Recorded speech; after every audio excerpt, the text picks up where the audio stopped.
สวัสดีทุกท่านครับวันนี้ผมมีเป็นขวดน้ำดื่มนะครับ1.5 ลิตรนะครับผมทีนี้ผมจะทำเป็นเหมือนกระถางแขวนนะครับผม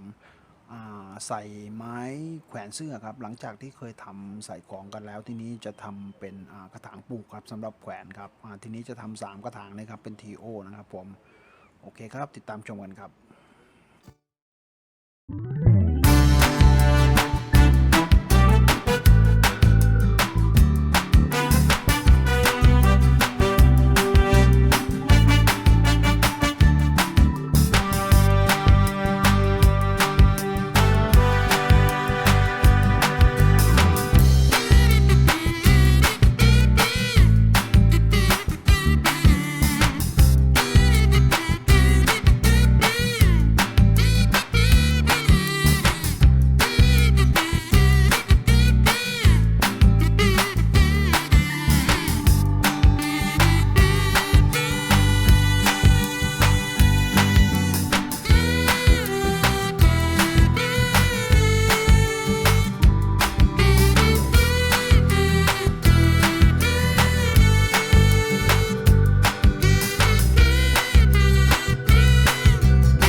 สวัสดีทุกท่านครับวันนี้ผมมีเป็นขวดบรรจุภัณฑ์น้